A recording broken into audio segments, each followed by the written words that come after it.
uphakathi kwethu namhlanje socela sime ngenyawo eze ngaphambili ani kuJesu engumholi nophiwa amandla nguye ophiwa amandla uye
akayikuba khona ngoba wayengekho omunye. Wewedwa inkosi engcwele engenasici. Onke amakhosi ayasoleka, wena uyinkosi engasoleki. Menzi wezulu nomhlaba, uNkulunkulu ongcwele ngcwele.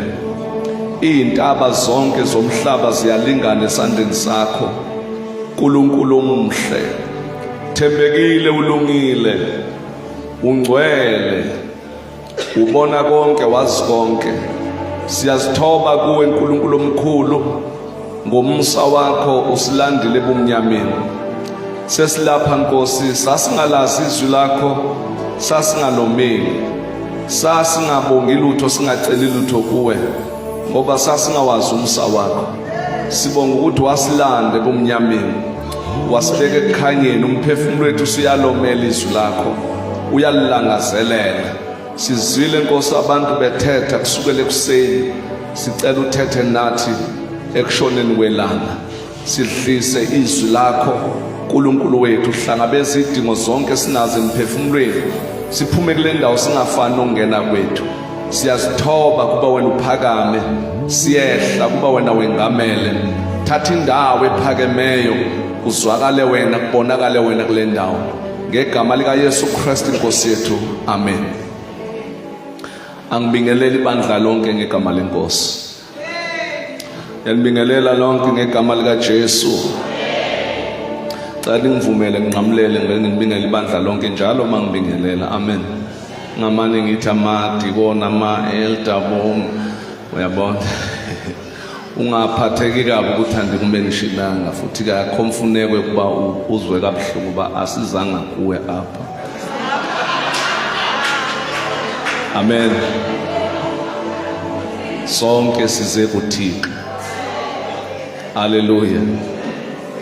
Siyabonga bangcwele, sibonga umusa uNkulunkulu asithanda nga. Abanye bethu ngabe sebafa bengamazi uThixo, kodwa manje sesiphila ngenxa yecebo likaNkulunkulu. Ba umuntu nomuntu uThixo unecebo ngaye. That's why noma ama-elder selemsikile umuntu, icebo likaThixo lingasikwa emntwini. Amen. Singamsika umuntu xa ethe wawela esonweni, kodwa icebo likaThixo lingasikwa emntwini. Kwenzela uba uThixo xa ema-restore, haleluya, icebo likaThixo liqhubeke. That's why noma umuntu enze isono phakathi kwethu, ningamphathi njengotshabalwini, kepha nimthandazele ngoba kulowo muntu kunecebo likaThixo. KuJona esemathunjini enhlanzi, icebo likaThixo lalimile. Esemathunjini enhlanzi. Amen. Ngoku kukho abantu ababanjiwe, abanye sebesela notshwala, kodwa icebo likaThixo limile. That's why ungayivuyeli into yokuba abantu baphume enkonzweni, ngoba abanye baphuma necebo likaThixo, baphuma nento ezamiselwa bona eziyovula neminyango yakho.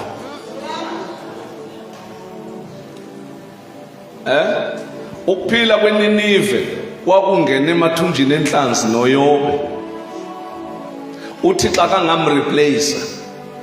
Apha eNinive kukho abanye ababethandazela uba Thixo uyosikhumbula nini. Abantu beNinive bonakele, icebo likaThixo lihleze emathunjini. Ithi iBhayibheli wathandaza uYobe emathunjini enhlanzi, ngoba khona into engena kukunqabela ukuthandaza kuThixo. Funa nokusikiwe uwele esonweni wasikwa, ubonakalisa ukuthi usindisiwe ngumntwana kaThixo. Uthandaze ngeli xesha usikiwe. Ukusikwa akuyo prison.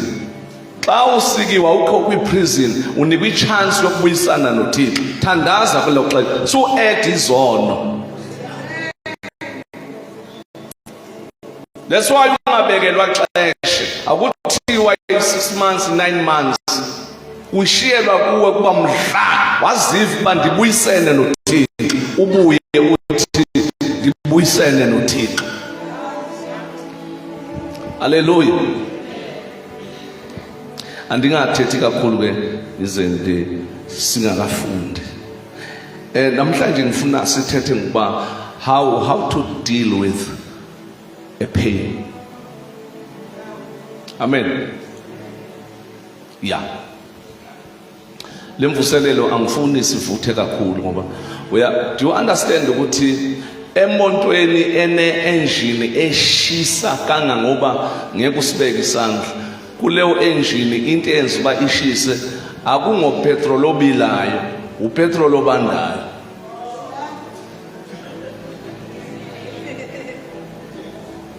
Haleluya. Ungacingi uba impilo yakho yokomoya iyawushukunyiswa zizinto ezishukumisa intshumayelo eshukumisayo imithandazo evuthayo emontweni enespeed enenjini enkulu ithi xa leyo njini ishisa ibangela ukuba apha kuyo kuye kwagalelwa ipetroli ebanda mpo, kwagalelwa ioil ebanda mpo. Akuthiwa ngoba izawufudumeza i-engine male siqale siyibilise ifike enjinini sele ishisa. No, igalelwa ibanda. So ke nawe subhoreka xa ndikugalela ipetroli yasezulwini ndizayigalela ibanda. Haleluya. Uma siyibandla labazenzisi uThixo akanakusinceda. uThixo ufuna abantu abagenuine. uThixo kufuneka xa ungezwa uthi awuzwa, ungathi uyezwa ungezwa. uThixo fanele uthi nginakho xa ungenakho uthi andinakho, ungathi unakho ungenakho. Ngasoya abanye abantu amandla kaMoya Ingcwele bayawabukela kungathi babukela iTV kwabanye abantu ngoba benza sengathi kukho into abayiphethe bengaphathanga nto. Xa amandla engakafiki kuwe ungakhwazi ngekho into ethi khwaza, ilinde ifike ngoba yona heyakho sisithembiso sakho nabantwana bakho. Into nje si-align ngemibhalo ngoba amandla kaMoya Oyingcwele a-attractwa imibhalo. Xa uMoya Ingcwele ezokwehla akehli ngoba siyamkhwaza, ufuna ukubona indawo apha kuwe elungiswe imibhalo. Yikho uYesu athi xa izwi lami lihlala kini nilenze ndiyawusuka ndiye kuBaba ndiyocela aniphe umduduzi oyohlala nani phakade. uMoya Ingcwele uhlala nebandla phakade. Ungeva abantu xa becaphukile bethi umoya akekho la, uMoya Ingcwele akekho. Akekho kuwe, uMoya Ingcwele akalishiyi ibandla. Singathathi intshumayelo zakwaSathane sikhondane ibandla ngaso. Intshumayelo kaSathane ethi ibandla lishiwe ngumoya, kodwa abantu abafundiswe ngeBhayibheli banolwazi lokumnqoba uSathane, ngoba uSathane unqotshwa ngemibhalo. Noba ungawuzwa ukushisa, ungakuzwa noba enkonzweni ungawezwa amandla, kodwa kumele ukuthi uSathane umxelele imibhalo uba Sathane ngoku sinqula nje umoya kaThixo lapha. Uba kukhixesha lokumxelela uSathane ungathandazi, umxelele uba namhlanje ndiyatshelana andithandazi ndiyatshelana. Wake wamtraya uYesu entabeni ephuma kwi-40 days fasting, wayomtraya uYesu wathi namhla andithandazi, uqhela uba ndithandaza ebusuku ude kuse, uqhela uba ndiphuma ndiye ehlathini ndiyothandaza, andithandazi namhla ndiyakuxelela.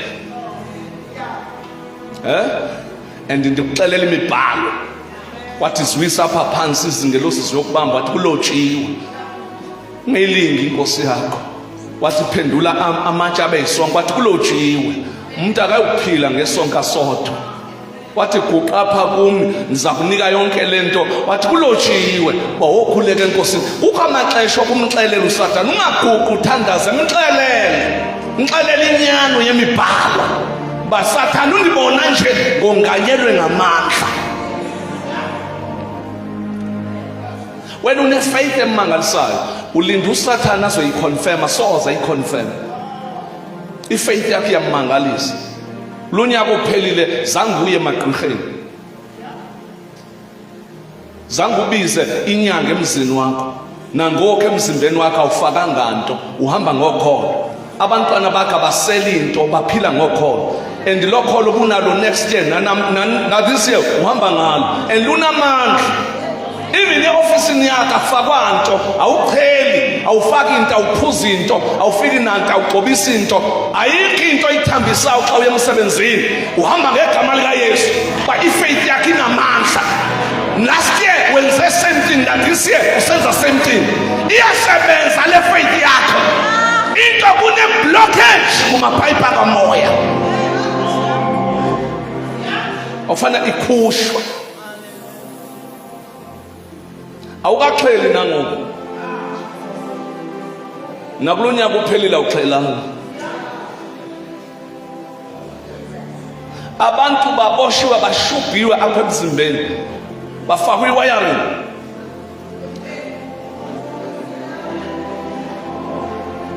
But wena uhamba ngefaith, abantu bayakhotha, bayathambisa, wena lutho. Ucabanga into onyenza loo nto, ifaith onayo. Nalo msebenzi ufumene, wofumana uthandaza. Abanye bagwidya izinto, abanye babheyita, abanye bahamba bayogquma. Awenzanga nto, waya kwi-interview uthandazile. Ifaith yakho namanje usahamba ngayo. Nale promotion unayo wayithola by faith, because awuyange emagqirhweni, usikwa emzimbeni, wathemba uYesu. Nangoku ukagxothwa emsebenzini, awuhlalanga ngamayeza, uhleli ngokholo. Susijongela phansi, suvuma izithuko zikaSathane zikwenza ungabi into yanto. Hallelujah. But make silungise lento ye-pain, because i-university kaThixo zinhlupheko. Phuma kule nto yokufuna uba ngumzalwane wamaqanda neshizi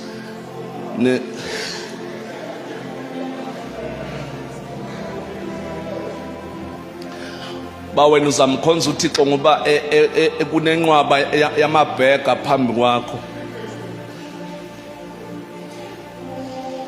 I-university kaThixo inhlupheko. uThixo abakhe uyabakha enhluphekweni. Ide ithi imibhalo uThixo uyayivula indlebe ngenhlupheko. Kwenye ixesha xa uThixo, ngoba kulikhuni ukuliva iphimbo likaThixo, uThixo uyeza kuwe athethe ngenhlupheko. Xa ungamameli iyaqhubeleka inhlupheko.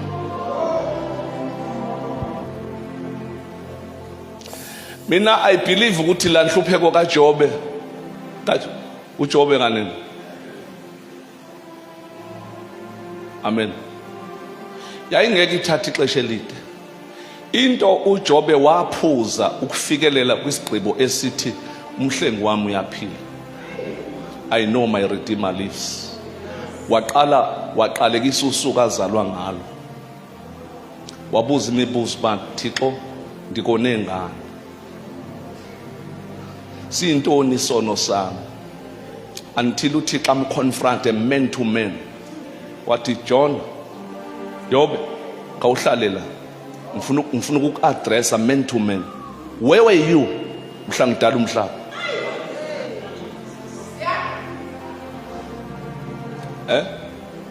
Ngifuna ukukhupha kule nto ukuba xa izinto zingakuhambeli kahle ujonga abantu, ngoba into ekwenza wehle emandleni xa uhlaselele ukujonga abantu. Vele abantu baza kubona xa izinto zikuhambela kakubi. Susa amehlo akhe ebantwini. Abanye abantu amandla abo ehliswa ukuba intshaba zami zingibone ndisenhluphekweni. uThixo ukufakela uba umkhazimulise.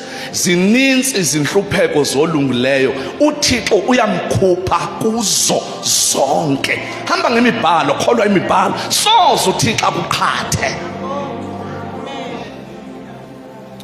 Iproblem yethu siyamnqula, siyamculela, asimethembi. Asimethembanga.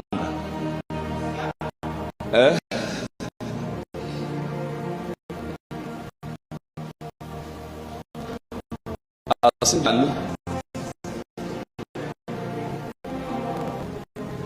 nendlela esimkhonza ngayo, we are trying to impress him. Siyamnyazelisa, siyam Shumayeza.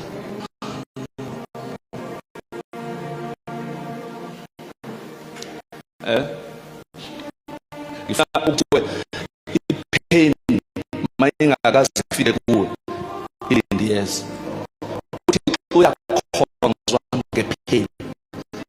Uyakhonzwa usebuhlungwini. Iyashintsha ukuba Thixo akende nawe osakahle. Uthi uyakhonza ngexesha bheka. Uhlale ekhaya. Akuthi xa uSathane uleqa ubale kuye kusasa ubale kuye kuThixo. Xa ushawa uSathane subale kuye suhamba uyomlinda ekhaya. Phuma kuba ngumzalwane othi xa eqhubekile uhlala ekhaya for weeks and months ungeze enkonzweni. Xa bekubuza uba yini ungenzanga enkonzweni uthi ndaqhubeka enkonzweni. uYesu wathini yena? Akashongo nto. Kanene bewuyonqula bani? Asiphume manje ekhonzeni uThixo emazingeni aphansi. We must serve him as sons. Mserve njengendodana. Noma ufaka iskate, spiritually you are a son of God. Serve him like a son, not like an employee. So khonza uThixo ngejob description.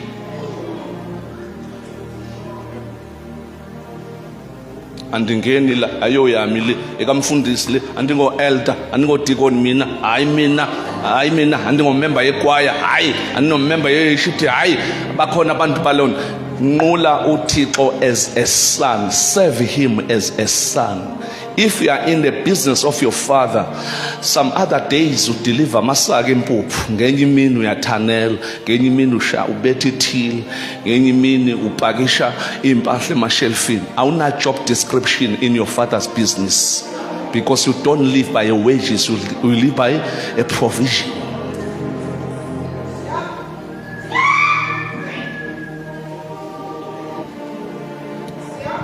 And you cannot serve God when you are penalized by a pain.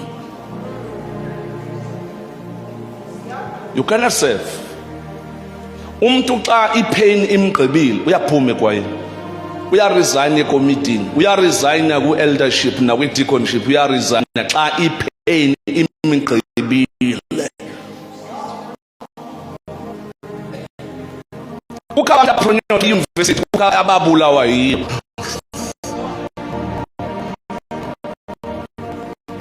Baphuma bengaphethanga izitifiketi, baphuma befile bengaza i-university abazali bakisela ngiyofisa kabuhlungu, bakisela ba i-university kwenza umuntu.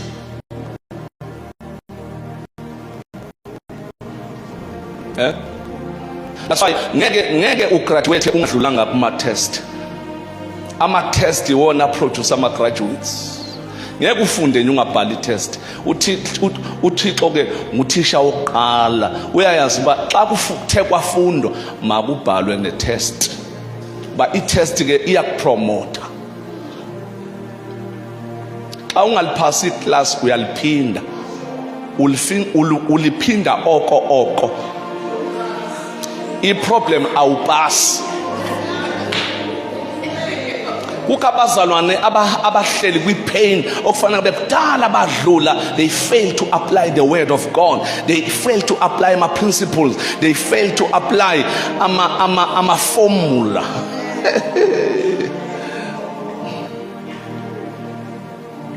Hallelujah. Ba enjoy ukuba ngama victims. Mina abantu banithile kodwa mina ndithi yangamuntu ndiyahlukunyezwa, mina ndihlukumezanga umuntu, bathetha ngegama la andithethi ngegama lam. You are better than that. Don't cry, uzisizela. Phakama lemvuselelo izophakamisa wena, because kunecebo likaThixo elingawe. Kukho izinto ezingazukwenzeka ungaphakamanga wabuyela kwiposition yakho. Awuzange uzobukela lapho uThixo wakuletha ngenhloso into uzijongela phansi. Ucinga uba uThixo ucinga uba ifailures zakho zingaphezulu koThixo.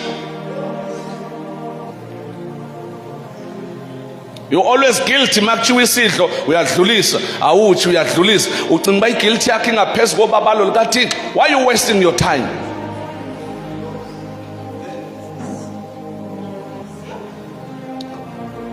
Oh, amen.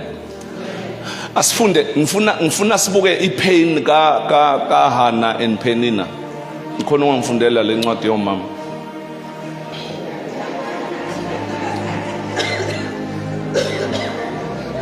First Samuel chapter 1 verse 1 to 7.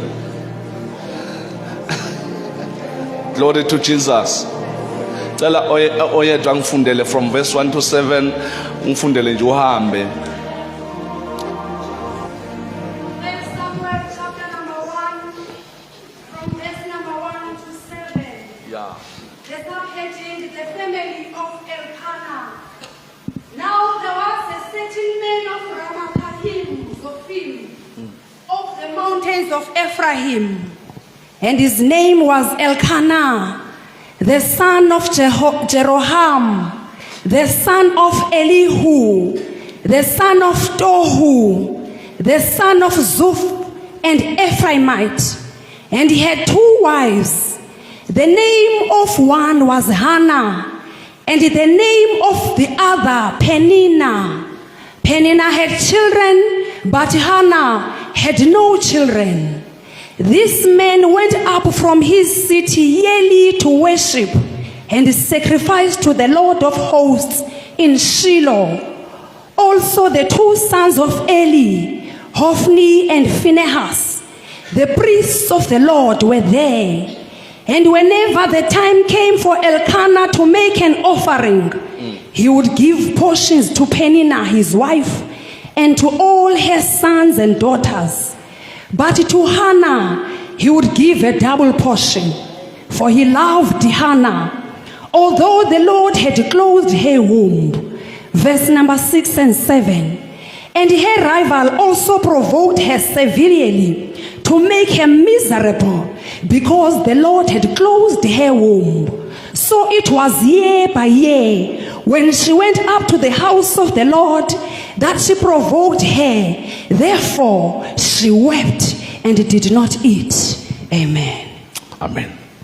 If I get tired along the way, He gives me power to press on. Jesus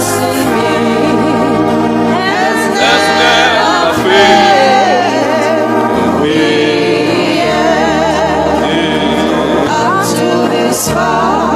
Baba wethu namandla Xikwembu xa mantilo ni misava, Xikwembu xi na kurhula sina ku khensa, Xikwembu sina ku rhandza.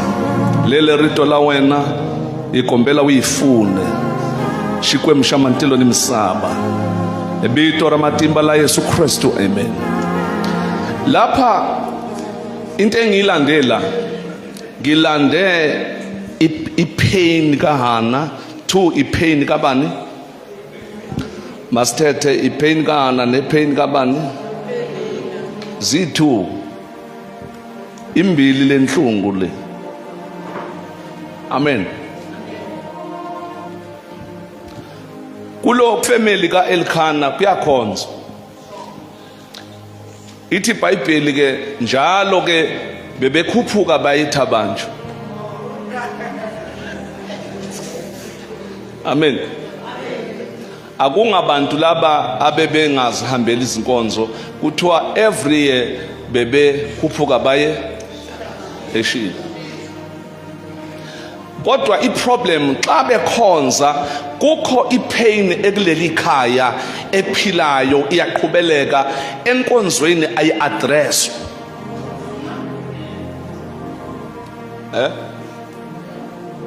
Bayakhonza ubaba wala ikhaya uyashumayela nasenkonzweni naseShilo bayamsebenzisa ethabanjwa uba ngo-MC athathe nomnikelo ashumayele, but kunepain emzini wakhe okungathethwa ngayo. Akuthethwa ngayo pulpit, akuthethwa ngayo kitchen kuyotshiwa, akuthethwa ngayo xa kunikelwa, ayi-addresswa ndawo but iya-exista.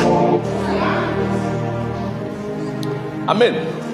Ufuna uthetha nawe ngoba into egqibayo akukhona uba uYesu awumthandi, uyamthanda.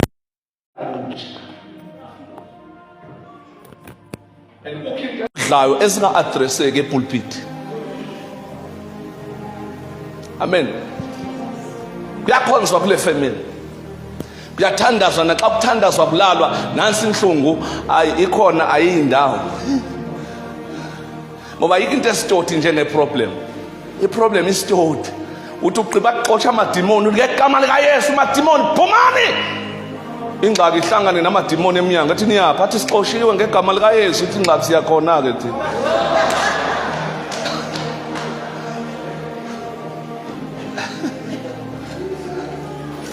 Hallelujah. I-pain ifika sewuthandazile, ifika sewufastile, unyuka nawo uyethabanje, wehle nayo ngebhasi ubuye uze ekhaya. You must know how to manage it, how to deal with the pain. Ungumzalwane usindisiwe.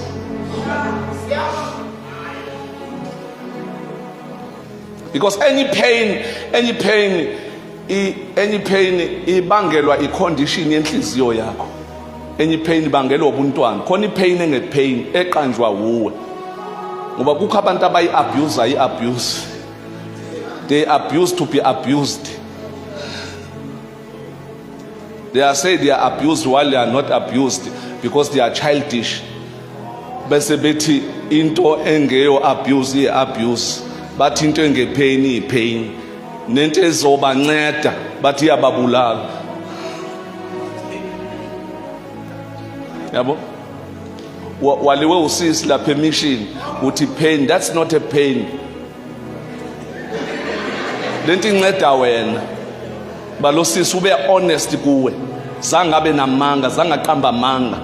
Zangahalela imali yakho. Zangabuka impumelelo yakho. Zangajonga uba ndiyophila kakuhle ndiyotshintsha ifani. Into ayijongileyo ube nenyani ukuba ndizawulunga ukuhlala nalo brother na wafumanisa uba akazulunga. Nawe bekungeke kukulungela ukuhlala naye. Xa engekalunga ukuhlala naye ithetha uba nawe awuzulunga ukuhlala naye. That's not a pain. Leyo nto ibangelwa ubu-childish bakho because you only know izinto oyifunayo. You don't remember that uThixo wazi ezikufaneleyo.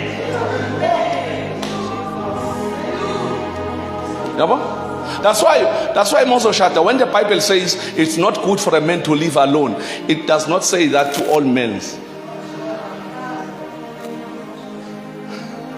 Only those who are matured enough to absorb the pain.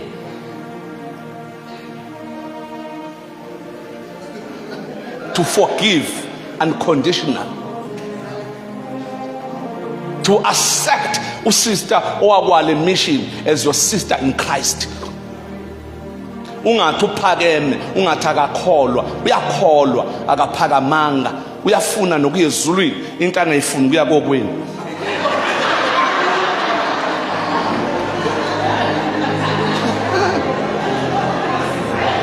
Oh hallelujah.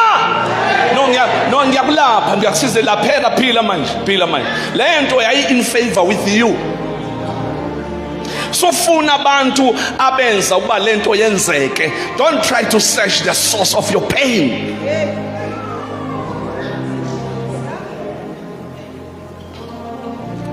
Oh hallelujah. If you are not ready, if you are not matured enough to develop your wife, mosushadile develop emotional. Ungabi detective yenkosikazi yakho, ube ngumyeni.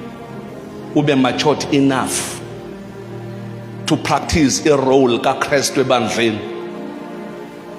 Develop emotional. Develop kuze kuqhume igift abengazi ukuthi unayo. Develop spiritual. Afunde umthandazo wakhe azathandaze njengawe. Ungalidwa ngumfazi emthandazweni wena ulida umfazi wakho. If you are not matured enough to lead and to develop your wife, even financial, it's good for you to live alone.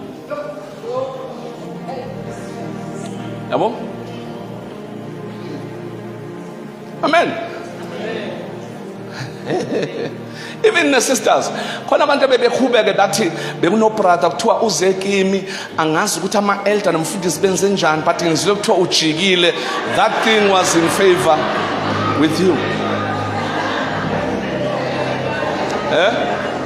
Kutheni uhlabela into ongayi-understand?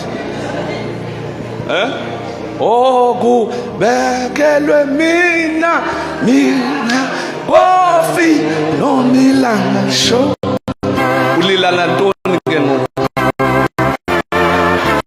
Awuboni ngani ukuthi le jike ekuseni ayoyakho?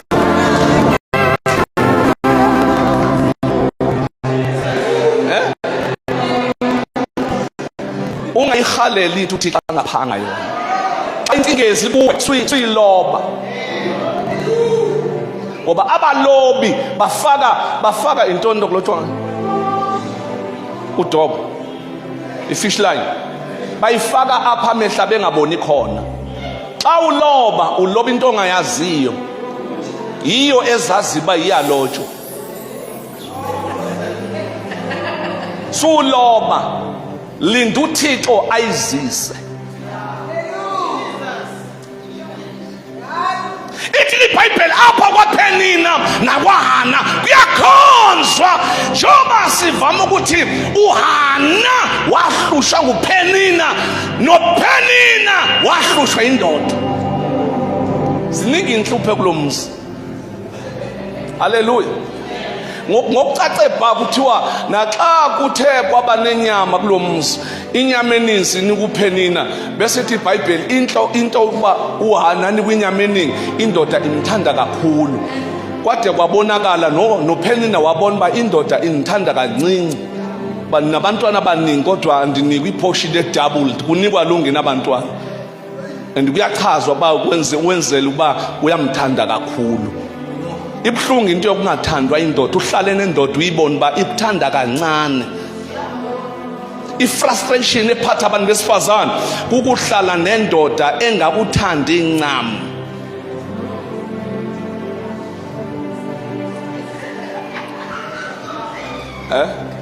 Xa ufuna ukubona umfazi frustrated, umfazi ohlupheke ehlutha, ohlupheke ehamba ngemonto enkulu, ngoba abanye otata bathi wami umfazi uhamba nge-BM kodwa uyalila phakathi kulo BM, uyakhala, ubuhlungu ngoba uma unendoda engakuthandi incam, inhlupheko le. Indoda kaPhenina iyashumayela enkonzweni, iyaplanwa enkoteni yamadoda, iwafundisa amadoda ukuhlala nemizi yawo. Kodwa uyazi uba mina xa ndiyekhaya ndibona ngamehlo aba i-double portion idlula emnyango wami, iyakomnye umuntu othandwa kakhulu ukudlula mna.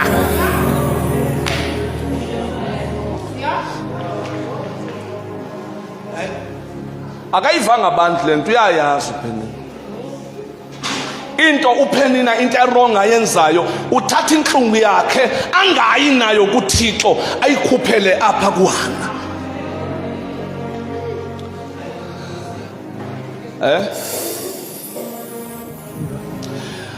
uKhayini mhla ebulala uAbel weva ipain. Xa ukupain you must understand ukuthi kungenzeka kwenza into wrong, because xa ukwipain ugqiba ufuna umuntu ozothatha iblame. Akuyena uAbel owareject umnikelo kaKhayini, uThixo, kodwa umuntu owafa ngaleyo pain uAbel.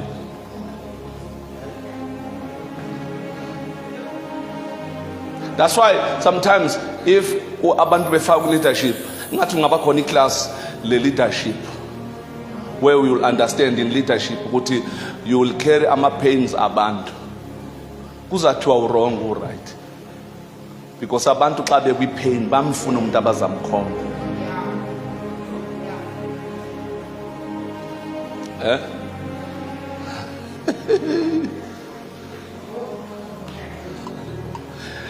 Uma uyindoda engakhulanga spiritual ungambulala umfazi wakho, ngoba omunye umfazi uthe yoshada shade nepain engalashwanga. Omnye zangakhuliswe ngutata nomama, ukhuliswe komalume, nakhona efika komalume buya kwi stepfather esihlukumezayo, ushiye umama wakhe bethwa phaya. Nakhona apha uthandwa ngumalume, umalumekazi akamfuni, adaphume kuleyo meko, aphume siyongena emzini akhe, afike nepain, afike endodeni nobuchildish. Balendoda I understand ubumtshado ministry. This somebody I have to develop him emotional. Uma into ziyaphambana wena ufuna umfazi ufuna utatakhe. Ba uthando likatata kalwazi ude waba mdala, unezinto angasenzelwanga utata wakhe, uyadimanda noma efuna i-airtime akayicela, uyaxoxa athi umuntu akana airtime namhlanje, uyayicela.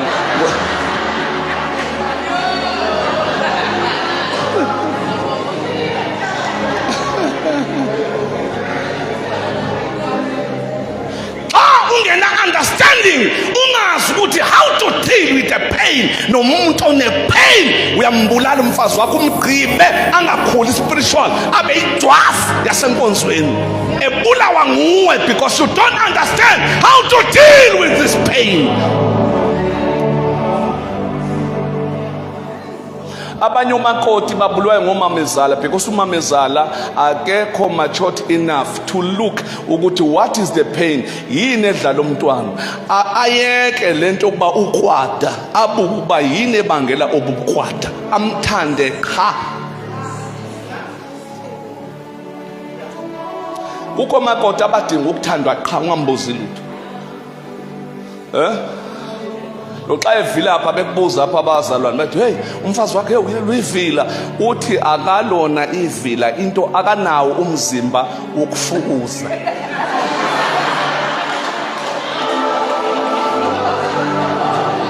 Akanawo umzimba wokusebenza into ezinzima, akalovila.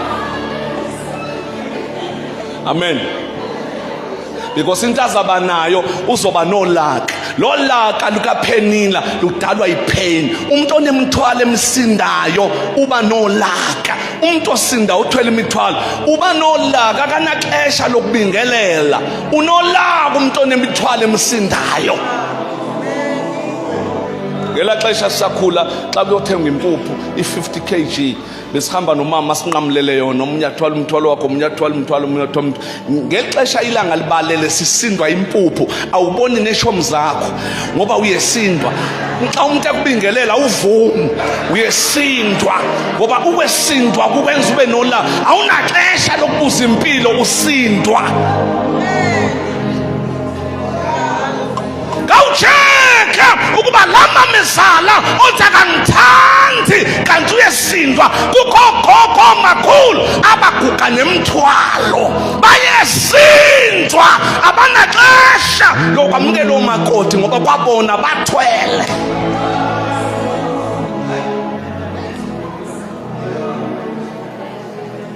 Umuntu othwele unolaka. That's why kukho omakhulu abadinga ukuthandwa qha. Umthande kuphela, umthengele icathulo angabongi, uthenge ezinye, mthande nje kuphela. Umbulisa angavumi, umthande kuphela. Ngenye imini uyothi mntanami khawuhlala, ndifuna ukukuxelela into endayenziwa ngutata wakho. Because if nishadile, ukugilana enikwenza manje kuzanibamba ebudaleni. Ipain ayiboli. Umfazi wazwisa ubuhlungu esikhathini sakhe sobusha, lenhlungu iyabuya nasebudaleni.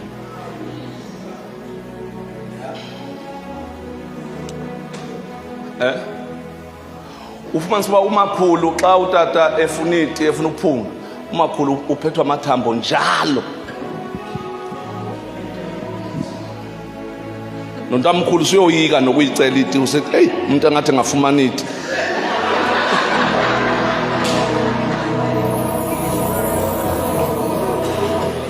uyazi bakazi uyifumana umakhulu uvukelwa inhlungu izinto wazenza wangasho ukuthi ndiyaxolisa.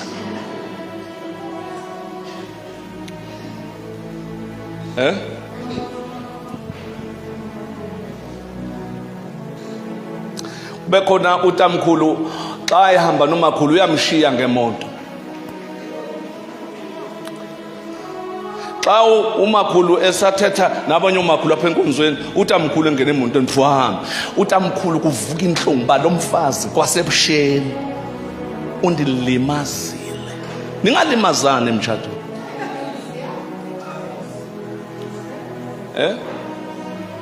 Emtshadweni you must learn to be a child of God. That's why the institution yomshado kwafanele kube abantwana bakaNkulunkulu. People who will learn from God ukuthi umfazi uphathwa njani, indoda ithotshelwa njani. Amen. To avoid ipain eyenza abantu xa besebekhonza uThixo bangabi effective entweni za spiritual. Ube ngumuntu wasenkonzweni okhuthele nje xa kumakota uyapheka uyagijima senitshile apho khona bangakathi xa entweni zikamoya ungabikho ndawo. Ikusebenzisa inkonzo uthi uguge xa usugugile kubonge ukuthengela ipresent ikumbathisa ingubi bongela abantwana siyabonga usiboleke utata wenu uthi wagugela apha umoya ingcwele khanga kusebenzise nakanye ubhuqwe ipain insuku zakho zonke zokuphila.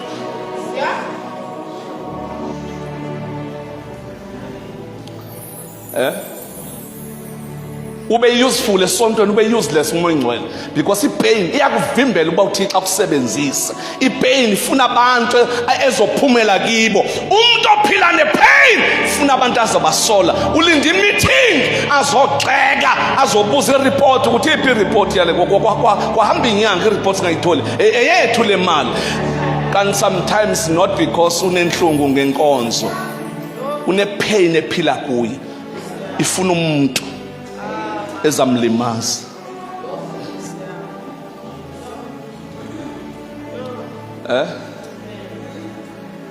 That is why xa uzawunceda abantu abakwi-pain you must prepare yourself. Ungasheshi ukuthi uzonceda abantu. You must understand ukuthi yini abakuyo.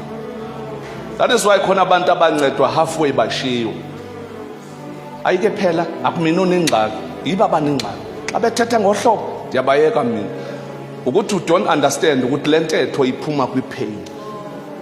Ube bewazi bewuzolinda njengoYesu. Ulinda imvula yesithathu nesibili kukabantu ukuthi xa umsiza kukumakoti ukuthi xa umsiza umbekezelele akureject uza noncedo. Ungathi ndiyamyeka andinangxaki mina ndihleli kabuhle emzini wami. Ungamyeki because you are in the ministry. Nobe funde kakhulu kukwedlula you are in the ministry unepain unento angayi-understand contemplate yaziwa uwangayazi.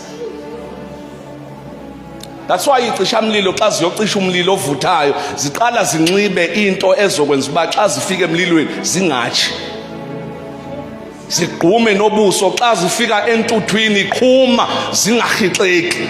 Before ziyocima umlilo aziyocima umlilo zingakabi ready ukuwucima. Ziwucima ngendlela ukuthi kwawona umlilo ungabi ingozi kubo. Xa uyonceda abantu abakwi-pain you must prepare yourself ba ipain ingakulimazi uthi uyelapha kulimale wena.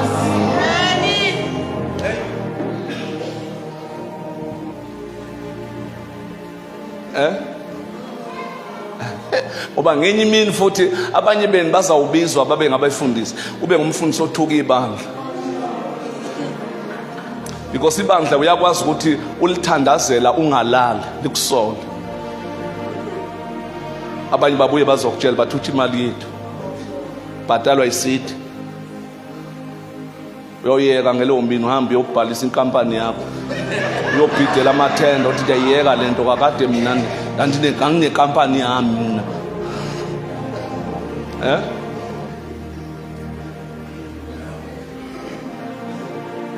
Hallelujah. Apha uPenina uphethwe inhlungu wayikhiphela kuHana. uHana eyakhe inhlungu akayi naye ebantwini, uhamba nawe uya kuThixo. Uye endaweni yokwelashwa. Xa unepain ekudlayo, sufuna imeeting, sufuna abantu, funana noThixo. Oh hallelujah. Apha kwaHana, ngoba noba indoda imthanda, bakuyenzeka indoda ekuthanda isimo sibwale.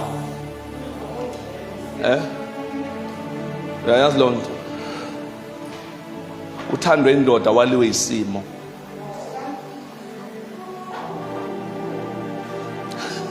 Isituation engakufuni.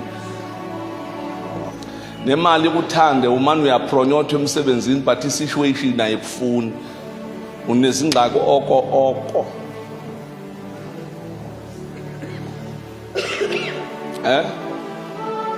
uHana iyamthanda indoda isimo asimthandi.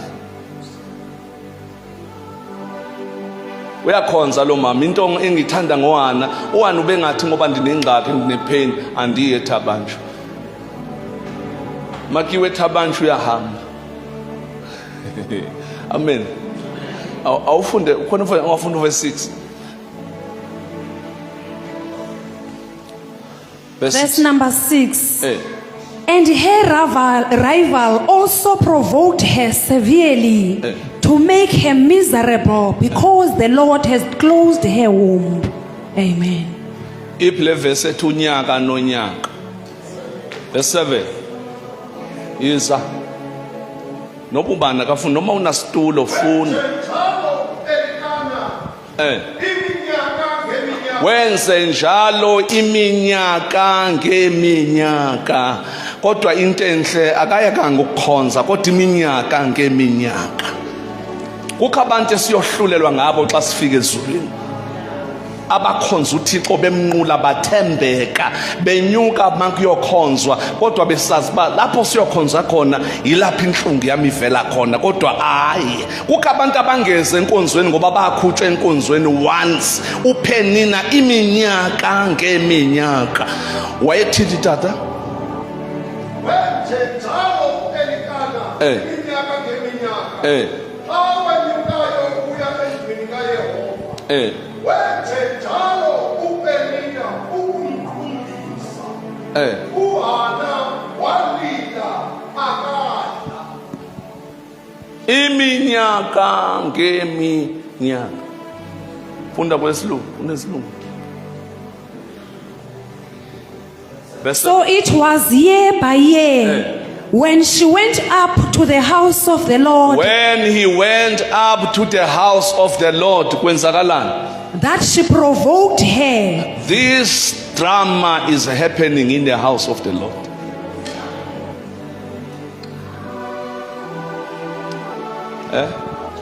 Ungeze enkonzweni wazi ukuthi uzobuya ukhala. Hayi into engenze ngingeze enkonzweni njalo xa ndifikile ndiyalimala ndiyonzakala.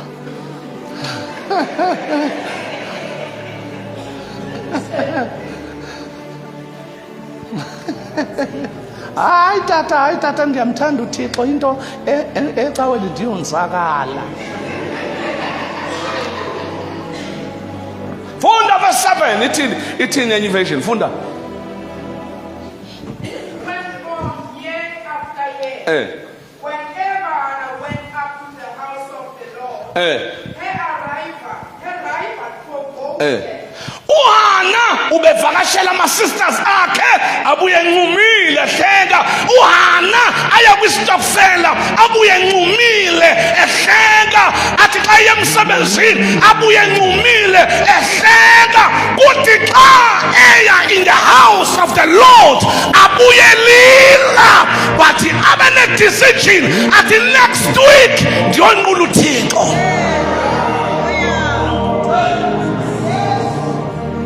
That's the kind of the woman engishumayela ngawo namhlanje. When you want to deal with the pain, don't take a wrong decision. Ukubaleka ebukhoneni bukaThixo noma inhlungu yakho uhlangana nayo xa uye endlini kaThixo ungayeki because uSatan wenzela yona loo nto. Konke ngeke ume ungakanqobi, usabaleka, usaqisa amaviki, usahamba inyanga ungabuyi, usayeka nokunikela, inhlungu yakho ayizuphela.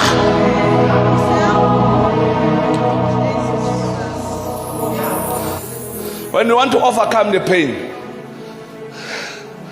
ungayeki ukhuphukela in the house of the Lord. Uphindule ubone lelo so lengulube lehakho, uthi andizanga kuleli so ndizonqula uThixo. Hallelujah.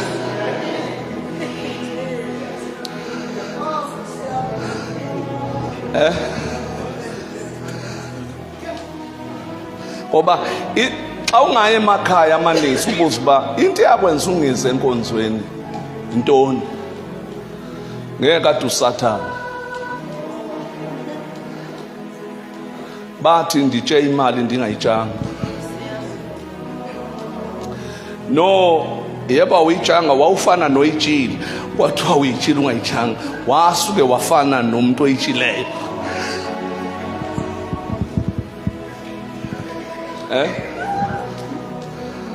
That's why kunzima ukudila nomuntu ophila nepain. Uhlakaza ngisho ikhwaya, and angazi kwaba yini uthi ebhimbe ekhwayeni abe nolaka. Abantu abalahla ikhiya abeve benolaka bathintwa. Xa kwathi uyamcela uthi kancane kancane sisi, ngathi uyaphuma aqumbe.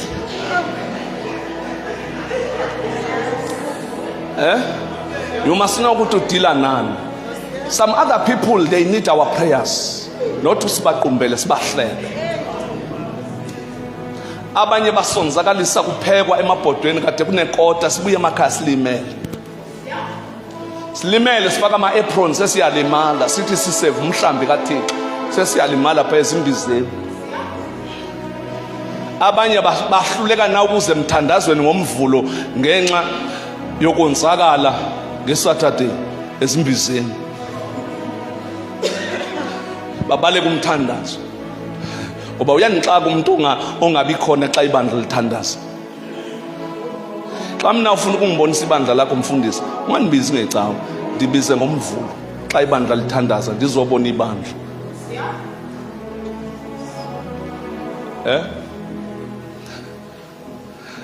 Because ngomvulo emthandazweni suke sikhuphukele emsamo webandla. Niyawazi umsamo? Intoni umsamo? Xhosa.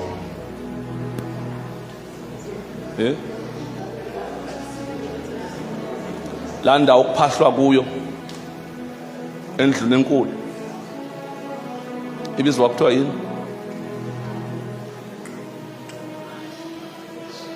Endlini apho kuthethwa khona nezinyanya kuthiwa yintoni le ndawo lapha ngenhla okubekwa khona ukhambo olunotshwala?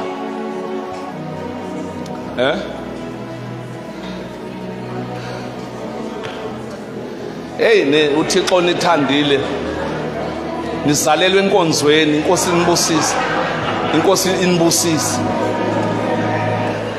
Hallelujah.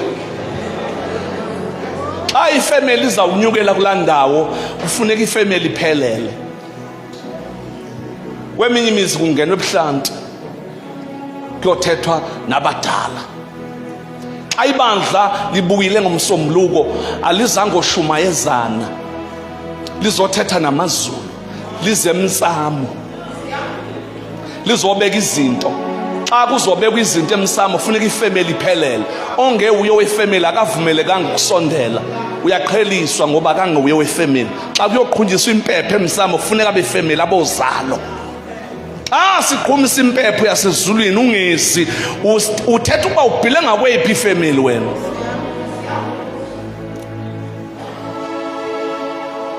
Ngoba thina iveki yonke sihamba ngalo mthandazo, asinanyanga,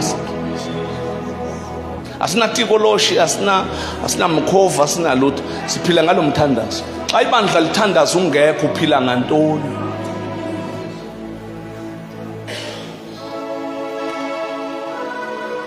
Amen.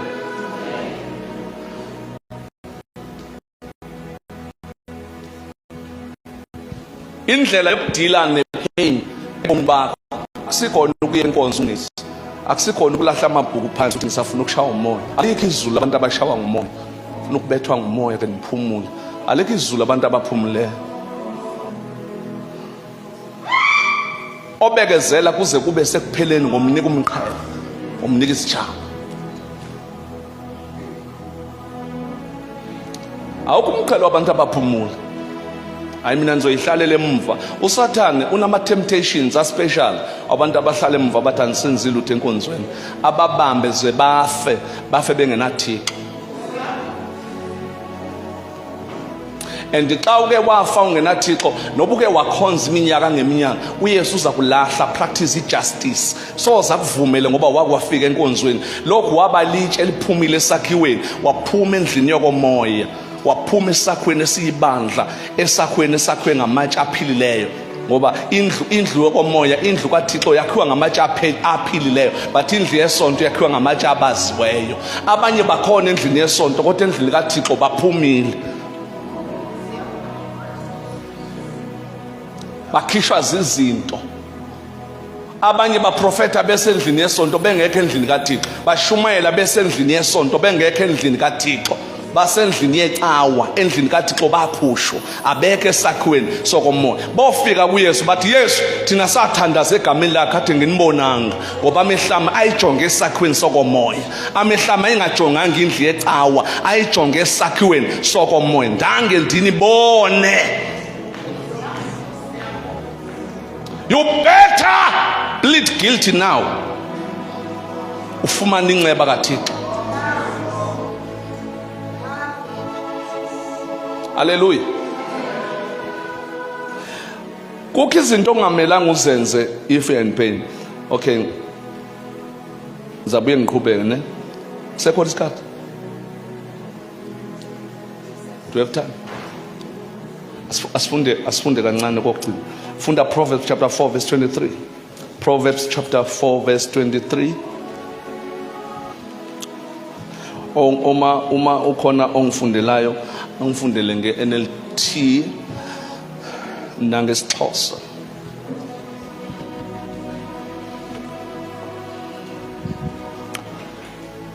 From NLT, Proverbs chapter number 4, verse number 23.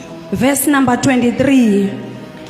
Guard your heart above all else, for it determines the course of your life. Amen. Amen. Ukhona ibetha ngeSixhosa. Nasebeni zonke zidinga, londoloza inhliziyo yakho, kuba aphuma kuyo amathembu okubi. Guide your heart above all else, for it determines the course of your life. Yo, kona le Bible ithiwa iGNT. If you are in pain, you must learn to guide your heart, because apha enhlizweni ukuphila kwakho kuhleli khona. Do you understand ukuthi yonke into yakwaThixo iconnectwe ngenhliziyo? Ngeke umkhonza uThixo inhliziyo imoshakele soze.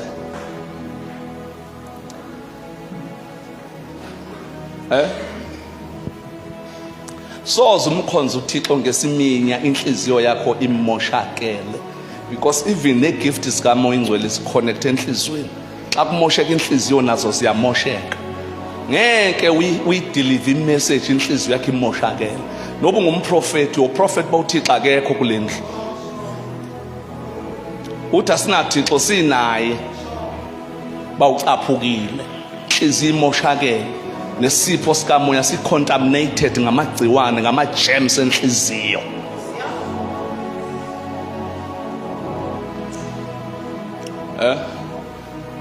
That's why xa kunomfazi exabene nendoda yakhe uyayinqabela uba ivule inkonzo. Wathi nimvulisa njani lo tata inkonzo enje unje kuwe?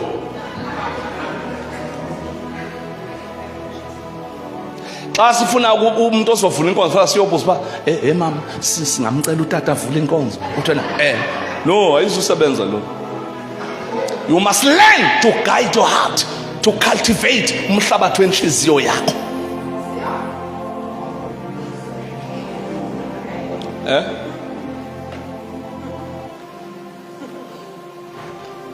Hallelujah. Ukhona ufunda le Bible to agent. Funda la verse 23.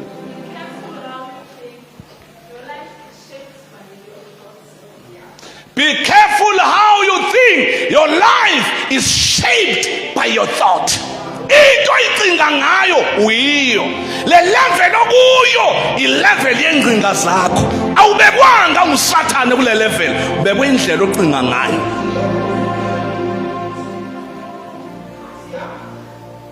Amen. You must worship God like a son. Pray like a son. Serve like a son. Even forgive people like a son. Don't forgive for the sake of forgiveness. Forgive people to elevate the standards of call size kwesika Kristu. Uthi xa umuntu umthethelela ubuye umthandaze inkosi ingambethi. Xa uthe I forgive you, pray uthi Thixo ungamonzakalisi. Umthandazo kaStefani, he was influenced by the character of Jesus. Wathi bemkhanda ngamatshe wathi ungababaleli lesisono. Edliwe ubomi bukaKristu. Amen. Kodwa xa ngaba uwe ukhonjwe ngompu yenza umthandazo zokugqibela nguma manje bulala. Uthi hayi ndibulala izinja nani niyofa. uPeter wathetha wanegotiate nababulali bakhe. The heart was cultivated, the heart was guarded.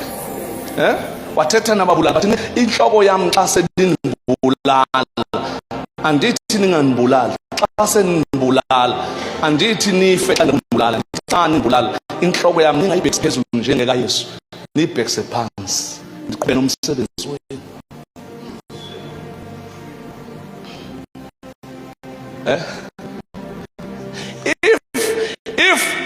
If pain is akuwe, don't try to fight with the source of pain. Uzawulimala. Uyabona xa umuntu ekudubula ngomphu msuzama ukuyovala imbumbulu kube ingaphumi kumphuza uzokwenzakala. Xa kukhuma umphu apha kuthiwa bash sonke sivika imbumbulu, akekho ofuna ukubona ba iphuma phi le mbumbulu, ngoba apha kuphuma khona imbumbulu kuyafiwa. Kodwa into enokuyenza kukuyivika, kukuyiphepha. Xa ubona ba ipain yenza iphephe, musa ufuna ukuyovala ipain lapha uthi ngifuna ukumgcinisa, uzawugqibela soza phinde uzawufa wena. Ubamba umlomo womphu kanje uvalela imbumbulu libe ngaphumi, soze ingaphumi. Uyozama ukuvala abantu abahlebayo babagcina ukuhleba, ngizawugqibela ngami, soze uphinde uzawulimala.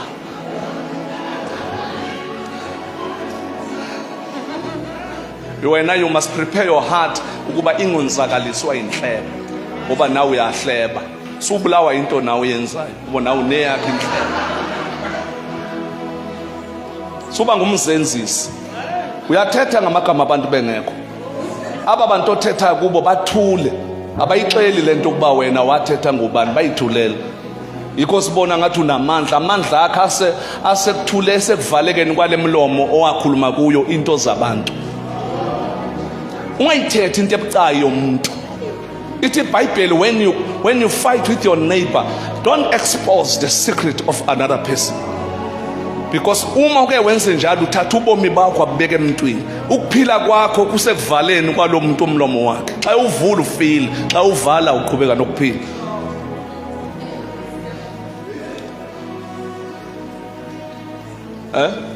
Yekela ukuthetha into ezibucayi zabantu ebantwini. Uthatha ubomi bakho uphanisa ngabe ebantwini. You will be forced to be a friend of that person, no better, because you are protecting your secrets. You will be forced to vote with him or her noma ebheda because uvikela imfihlo yakho, uvikela inhlebo zakho, ngoba engakuthaza xa uphambana naye.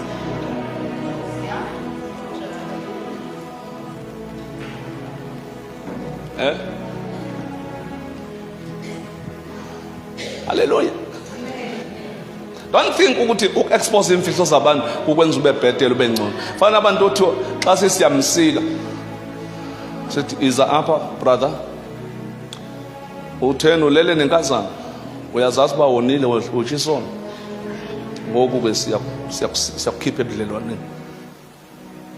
Athi andizoqala kaniqale ngotata ubani.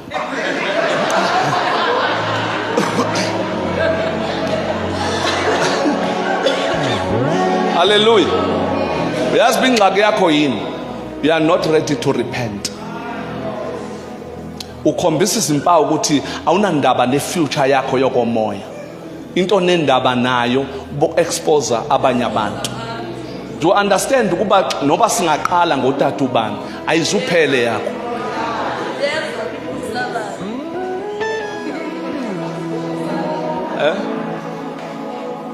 Kuka abantu abachizolo ngoba bethi enganobani bayakwenza, ngeke bangithinte bengaqalanga, baqale ngobani, bangeke bangithinte, xa bezakimi mabagqibele ngami, mangibe ogqibela.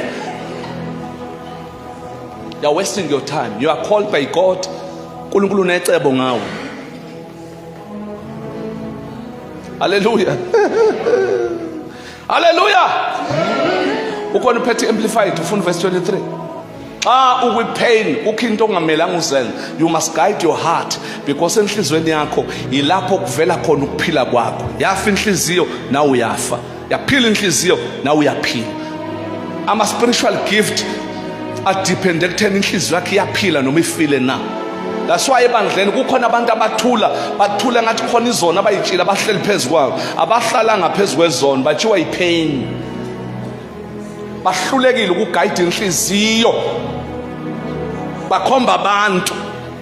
Once wacomplaina amandla akho okunqula uThixo ayehla. That's why uThixo abantu abacomplainayo wabaqeda ehlane, because ayikho uThixo into angayenza ngomuntu ocomplainayo ohleli kwipain.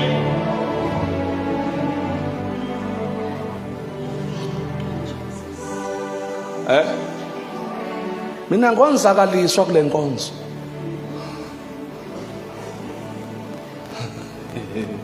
Amen.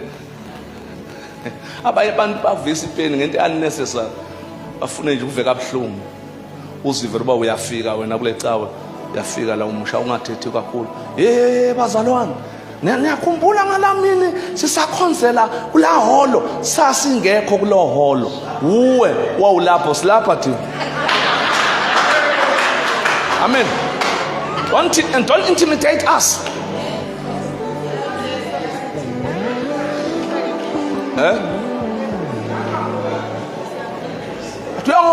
Yo sisuka kodwa manje kufuneka uThixo xa eza ngisebenzisa noba kufanele ndithethe into enkonzweni ndiqale ndicingele nini nibuye eholo.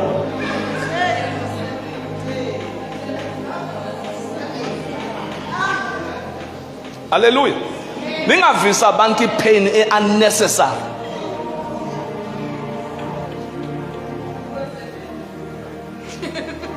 Sithi esakhaleni sithi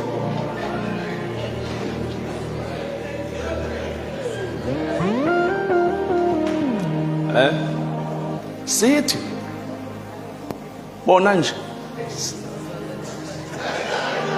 sibulalekile apha. Beningenza umsebenzi kaThixo kanti beningakhonza uThixo, beningamsave, benenzela ukuxelela thina esifikayo.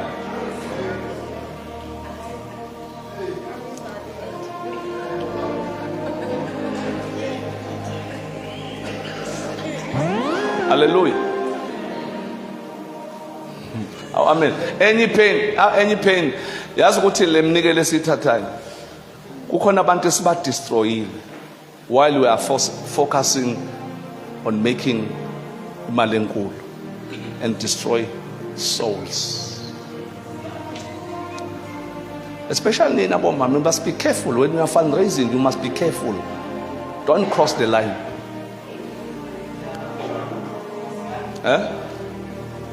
Don't cross the line. You must check the scriptures. Don't take everything okuthiwa ivela kumoya. And don't take everything okuthiwa inemphumela. Nesiwasho sinemphumela, bona bengasiyeki sinemphumela. Akuyo yonke into enemphumela kumele sihambe ngayo. You must check the scriptures.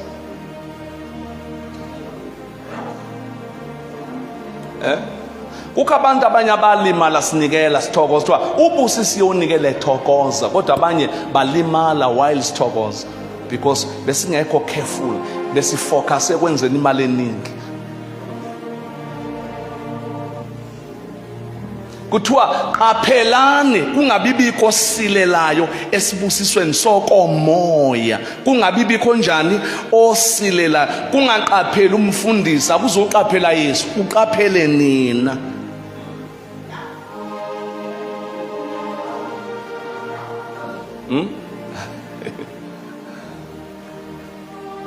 Glory to Jesus.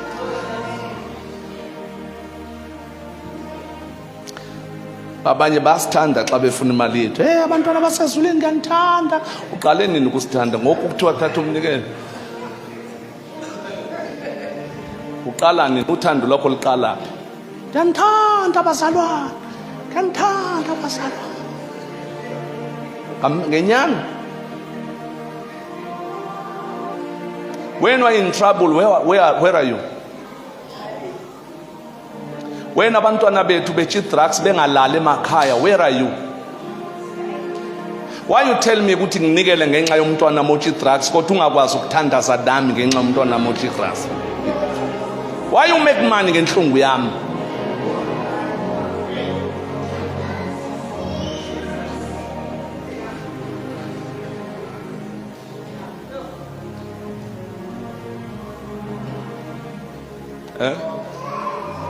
Thina siyakwazi ukuthi umuntu sithi singakaze sithi sizokuthandazisa ngoku indoda yakho ikushiyile sizothi sithandaze nawe, but siyakwazi ukuxelela lo muntu uba makakhuphe imali ngenxa yendoda emshiyileyo.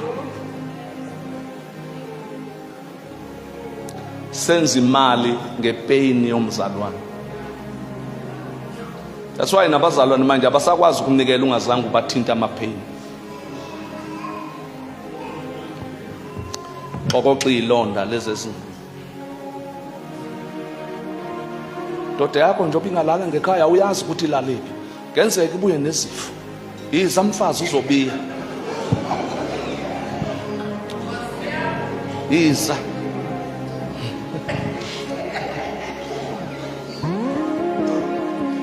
That's why abanye abantu abajoyina ibandla lethu balijoyina ngethemba ukuba kophela izinto umhlaba anikela abamazi uYesu.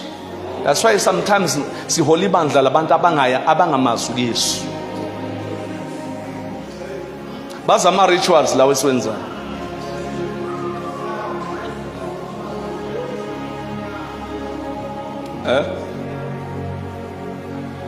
I'm sorry if you are offended, but inyani.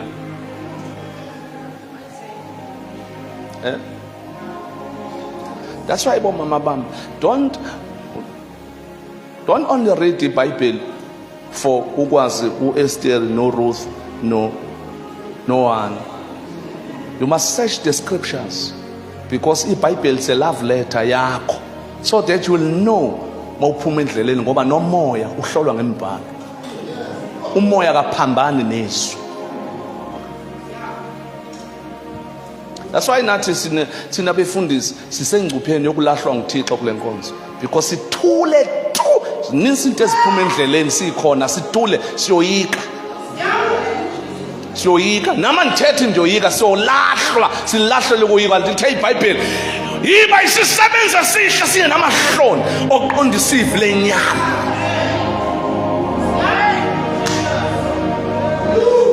Ukhuthalele ukuziveza uthembekile kuThixo hayi ebantwini.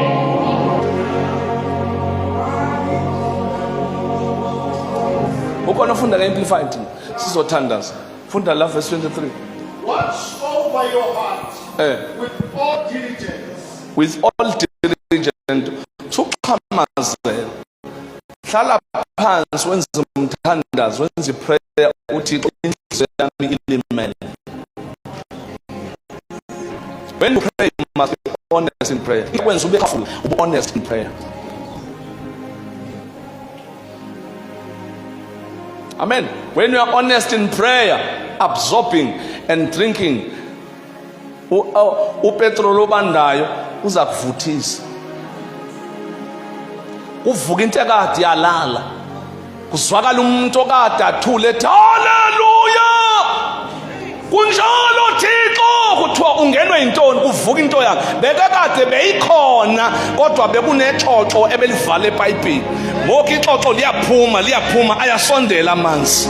Oh hallelujah, that the gift eyisemandleni kubantu bonke ezivalelwe ngamapain abantu abazondla ngabo abantu abazondla ngemibhalo bazondla ngamapain abaweswa abantu. Noma uthandaza ipain, noma ufakaza ipain.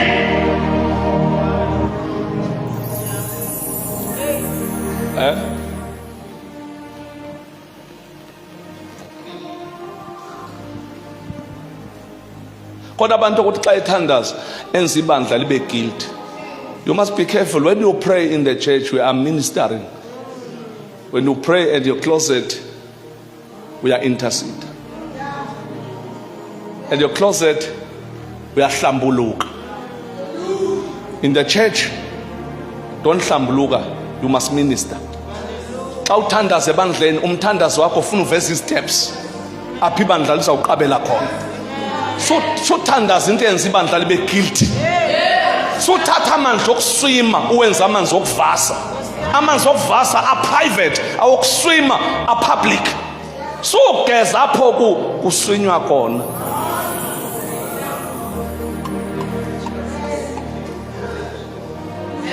Because umuntu ophila nepain uyawangcolisa amanzi okuswima.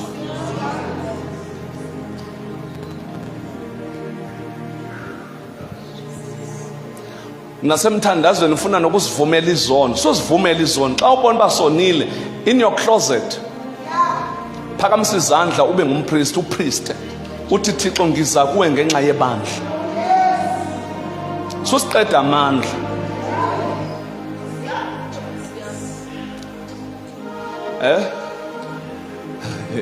When you pray in the church, umthandazo wakho uveza itepisi. Sibale mthandazo unyoko lokuthi uNkulunkulu wami, Thixo wami, sikhona nathi. What Thixo wethu?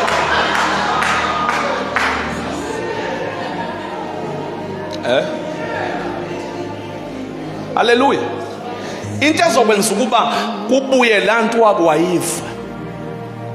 Lento yenza abantu babaleke enkonzweni ungazibabalekiswa yini. Lento yenza abantu bajampa enkonzweni bakhwaze ungazi ukuthi yini into ebenza bakhwaze. Lento wakwayizwe yakwenza wakhwaze yabuye yabalela. Xa uthe wadila nale pain wayithatha weza nayo kuThixo iyabuya into wake wayizwa. uThixo uyambuyela umuntu. uThixo uyambuyela umuntu wakhe.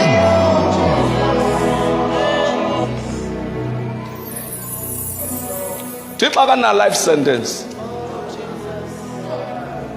Xa uthe wabuyela kuye uthi Thixo wami, I'm very sorry.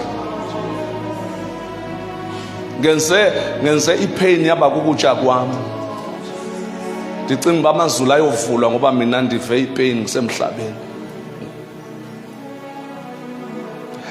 Amen. Funda verse 24. Funda nge-NLT verse 24.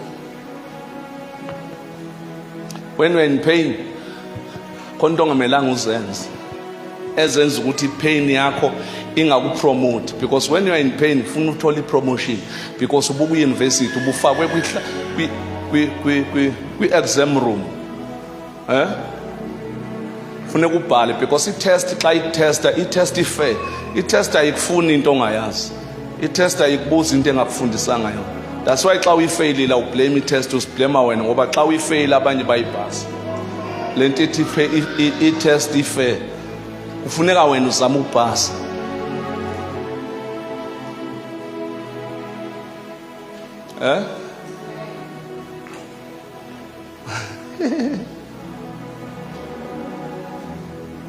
Funda verse 24. Verse number. All habits of stay away from corrupt. Avoid. Akuthiwa lento ithandazela, kuthiwa yenze.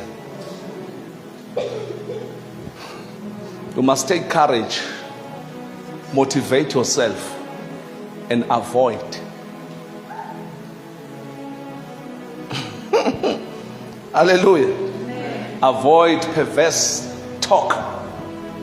Khona abantu abathetha ngathi abakholwa, ngathi abasindiswanga. Enye into eyenza ama-meeting abazalwana angcole is because emhlanganweni sihlangana abantu ababuswa ngama-pain. Bathetha ngathi when we are in a meeting, don't target our hearts, target our minds. Talk to our minds, not to our hearts. Mawukuthethe meeting funa sithi thina, all right, okay, now I see, because you are giving us wisdom. But when you target our hearts, siyalimala.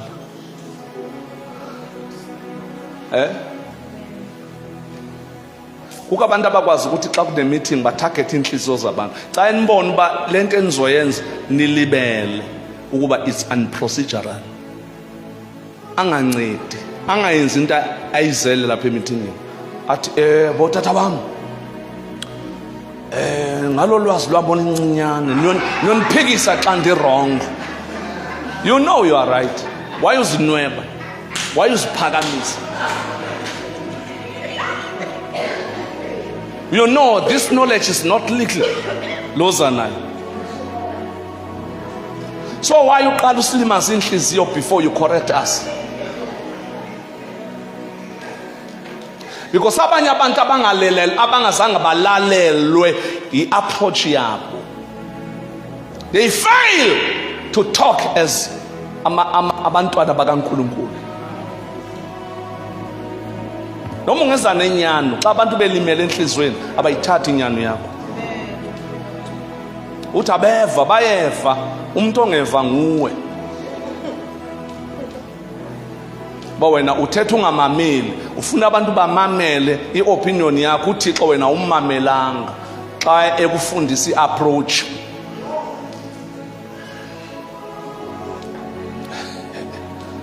Nekwaya iyawa iphela, ikwaya iphela isale na 5 members, iqedwa lulimi. Usathane engekafiki, ikwaya ibhidlizwe lulimi olingenamsa, ulimi olingenanceba.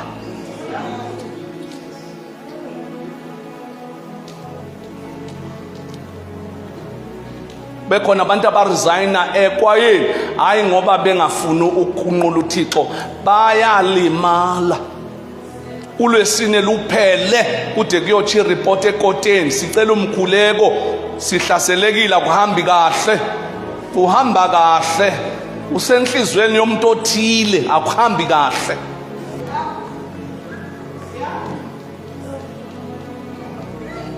Stay away from corrupt speech.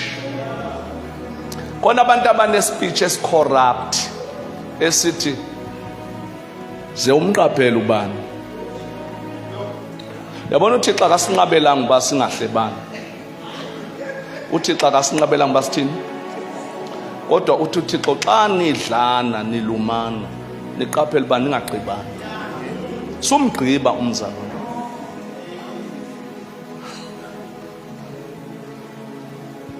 Kukho izinto zakho ezenza uba xa uphuma sithethe ngawe, ayikho yimbi le nto, kodwa xa se umdestroya umzalwane, ukhipha nento ezingaziwayo, ubulala i-ego, ubulala isidima sakhe, wehlise nezinga lokholo lwane, uyamgqiba. Uthi xa kathi singathethi ngawo, siyathetha ngawo, ufike nesigqoko sakhe esisha esima, xa uphuma sithi sibonile isigqoko sikaGet, sihleke.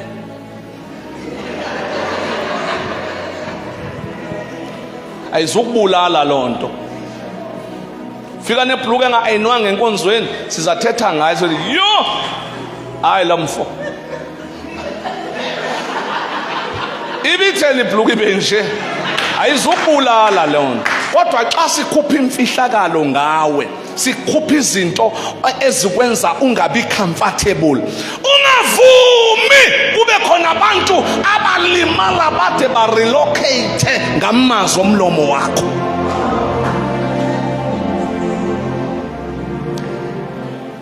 Funda ukhona ufunda eGNT. Funda verse 24.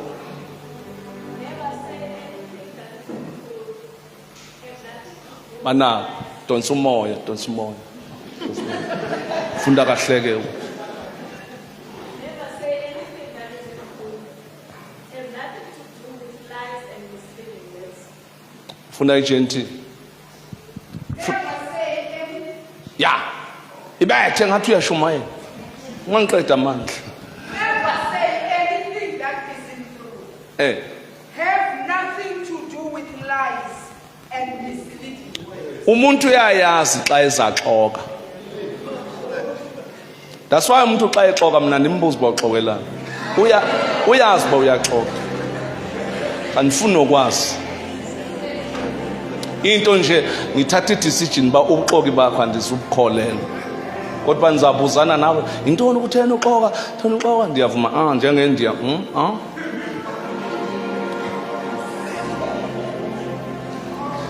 Because nami ndinoyesi ndokholo lwami, andiyo detective. Andigadanga abantu apha ecaweni. Xa udecide ukuxoka, it's your decision.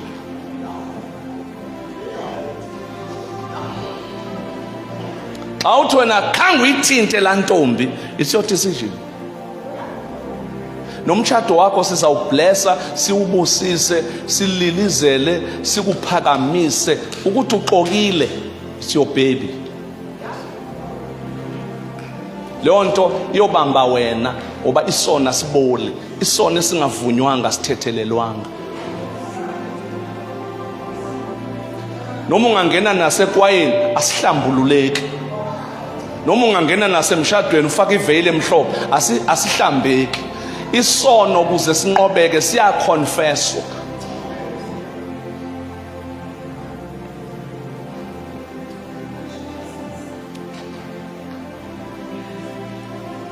Xa isono masivumanga uzomislead abantu nasebudaleni bakho sewuthenjiwe kuthiwa sicela umambane asiphi isifundiso. Bantwana bami, mina ndisindiswe apha ku-Sunday school, ndakhulela apha enkonzweni ku-Sunday school, ndakhula ndamthanda uThixo, ndamthanda ndaze ndangena emshadweni. Naxa utata esela etshaya, mina ndiyaqhubeleka nokumkhonza uThixo. Abantwana babe confused. Usisi wakhulela apha enkonzweni, wakhulela umthatha phutata oselayo ochaya nokutshaya.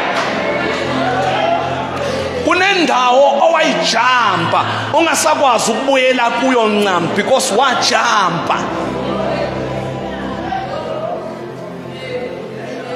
Xa uthe watoiletha washiya itoilet endaweni okuhlalwa kuyo, wangazinika ixesha lokuba no, ndenza into wrong, ndiyitoilet endaweni okuhlalwa kuyo, uyoyithatha itoilet yakho uyikline. Nguwe umuntu oqala ongasoze udlule kulaa ndawo ongayiklinanga. Kodwa umuntu waklina uyaba-invite abantu abayise endaweni atoiletha kuyo, wagqiba waklina abayise aba-invite athi masiye, ngoba uyazi uba akuzufumaneka nto ebanga intloni. Xa uthe wawele esonweni sivume.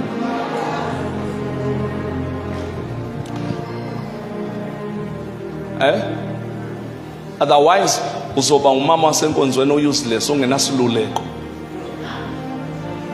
Hayi mina andiyithanda into othetha, ndithanda umamela, nditshe, ndifake apha ebhasketini yam, ndifake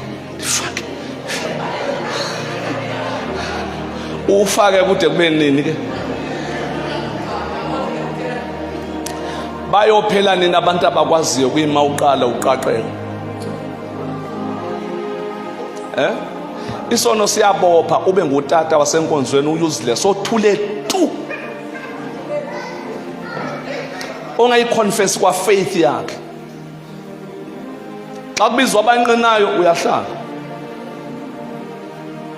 Xa kubizwa abazonikela uyaphakama shimala aphinda ayohlala. Akufuneke bandleni kube khona umuntu ongayiconfess ifaith yakhe. You must phakama enqina. Even if you don't know what to say, uzobona sewulapha uzoconfessa ifaith yakho. You can say even 2 words. Ngiyababingelela bazalwane, ndingumzalwane ndisindisiwe, izono zami zithethelele, bendizele uzosho leyo nto. Emazulwini ipavilion yezulu ishaya ihlombe.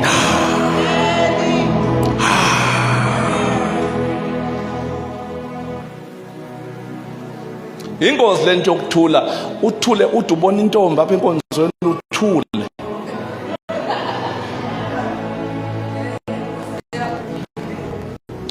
Uthule ude ubizwe mission. Uthule tu. Uthule ntoni?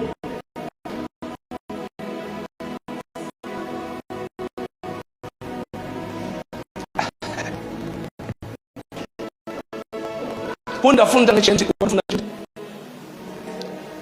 Yes. Yes.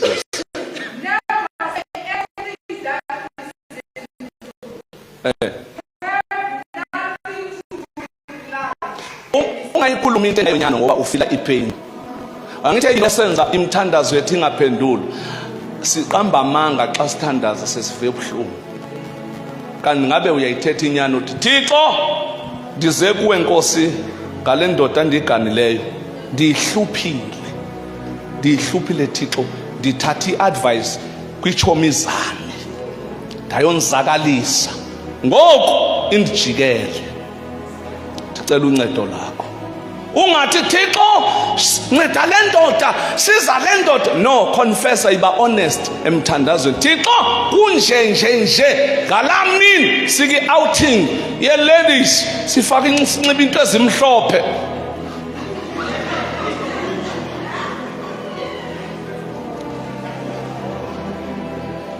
Ndabuya ne-advice. Ndeze emzini wami ndawumosha umuzi wami. Le ndoda ijikile ke manje. Thixo ndicela undithethelele. Upholise le ndoda. Indixolele. Ulungise umuzi wami. So Thixo lo mfazi ufuna undiphatha. Othi Thixo ndasetha itrend wrong. Ndafundisa umfazi ba umuntu onemali uyaphatha. Ngoku unemali ufuna ukuniphatha. Wenza lento endayifaka mina ukuba onemali uthatha izigqibo. Solila ukuthi ufike nemonto engathethanga nawe yona nto obuyenza leyo. Xa ufuna uThixo akuncede ba honest, uThixo izenzo zami zinjikele, help me. Zange ndimoye, zange ndiwanaka ama feelings omkami, zange ndimnake.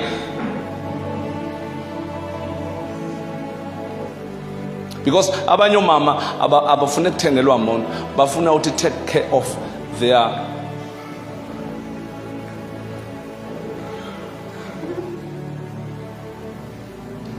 ama emotions akho wanaka.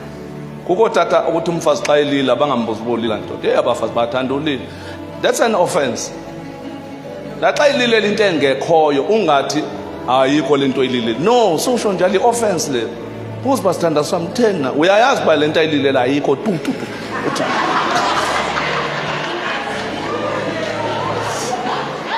Uthi sithanda sami hayi man, hayi sithanda sami solila man. Hayi man suyenza lento kutheni na yini man. Yena ke khange ngekasho uthi hayi no, it's nothing. Hayi man,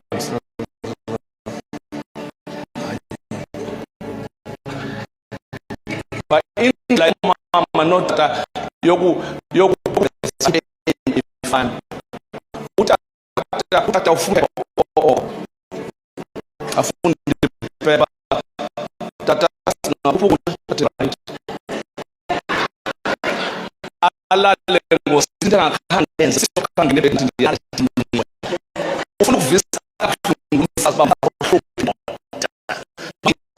uyifile akafuthetha ufuna uyife uyangihlupha kwenza umuntu abelituyo. You must learn by to heart and avoid pervert speech, because lento sikhulumayo ubhala speak enhlizweni yakhe isuke leyo nto. Omama ke bona ke abathukeli ulila ngo-12 ebusuku wafast.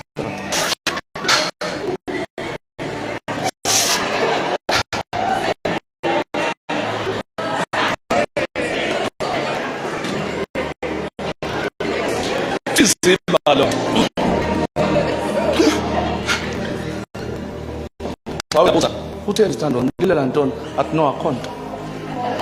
Wena sothi ngoba kuthiwa akhonto sothi hayi ngifana ubona ekseni no.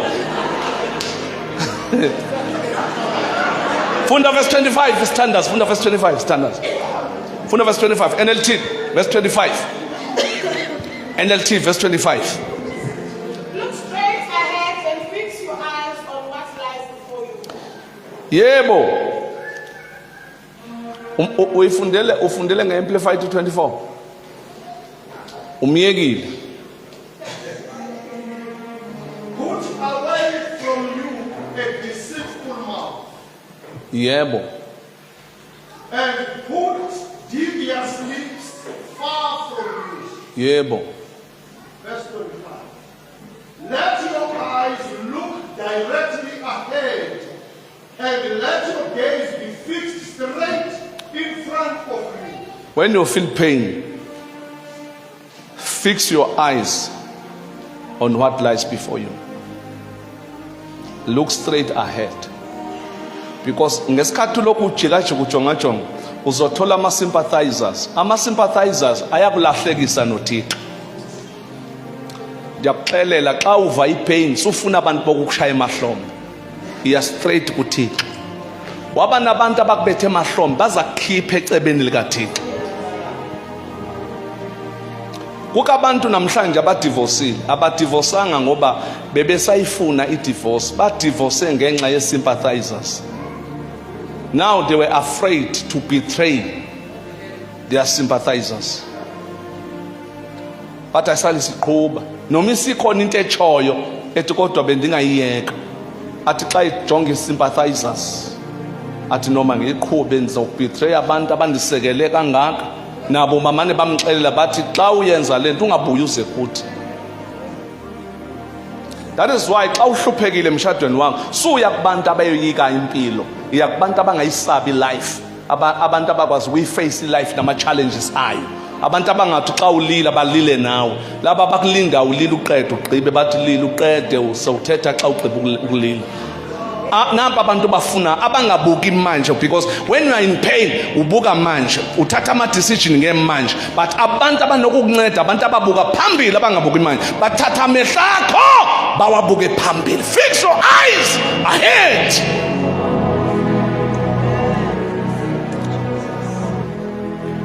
Kuka abantu abathatha izigqibo bazithatha bekuma-pains namhlanje bayazisola. When you're in pain, don't sin against your God. Don't talk too much. Don't look for sympathizers. Don't focus to the source of pain. Don't search the source of pain. Hallelujah. Awuthixo ezokusiza. Sufuna ukwazi ukuthi ulapha ngenxa kabani. Because when you're in pain, inhliziyo yakho can mislead you. Kuka abantu abathandayo ukubuya beze enkonzweni, but the day bekwi-pain bamisleadwa inhliziyo zabo, amazwi abawakhuluma abavimbile, abavinjwa ngabantu, bavinjwa izinto abazithethayo, zivimbe emnyango. Basibona isidingo sokubuya kodwa i-problem izinto abazithethayo. Ithi iBhayibheli uHana wasuka xa bedlile. Yena khangahle, because when we are in pain we don't have appetite. Amen. Wasuka waya etempelini. zangaze etafuleni azonikela ethi Thixo ndinengxaki ndizivula isibeletho Thixo, yabo. Mfazi, isibeletho sivalekile, ozosivula iza nge-100. Uyasukwana uye tempelini, enzange athi ngoba mina ndinengxaki omama xa benikela ndizuyingena leyo nto. Wawenza umnikelo womama, yahamba imali yayitha abantu neyakhe iphakathi lapho, ngoba akuthi xa uvipain uvala umnikelo. Abanye abantu xa bevipain bathetha ngomnikelo. Ibandla elikhomplenayo ulibona le mnikelweni, bakhona ingxaki ekhona. Bakomplain abazalwane, bakomplaina ngani ngomnikelo. uHana wanikela yaqoqa imali yohamba uhandwork nowakhe wawukhona ngesikhathi uphathwa utholakalaphi nayo wakho lapha wathi ndigqibile into yaseshilo, now ndiya kuThixo wami. Ithi iBhayibheli mayifika wafika walila, not in front of her enemy, in front of God. Kuyalilwa e-altar, hayi phambi kweentshaba zakho. Solilela iintshaba, lila phambi koThixo wakho. Xa ufuna ukuba healed, xa ufuna ukupheliswa, hamba ulila phambi koThixo. Uthi xa ufika phambi koThixo ulila, uThixo akhomba izinto. Wathi kuHana, ndiyawuva umthandazo wakho, but into yokuqala endifuna mawuyenze, you must outpour your spirit. Khawuthulula umoya wakho. Ingxakenye yakho ilapha ekutheni uthwele uyasindwa. Umfana ukhona kodwa xa ukawuthulula umoya, wathi ngawuthulula umoya, waqala uHana wathandaza ama-result, wahiyeka i-situation, akabe sayibala indaba yesibeletho emthandazweni, wathandaza i-conclusion, wathi Nkosi ndicela umntwana womfana. Wathandaza ukholo, kukho into ezivalekile ezingenzeki, kukho imthandazo engaphendulwa, ayibanjwanga ngamadimoni, ibanjwe ukuthi uthandaza ngepain. Asiphakame sibe ngeenyawo.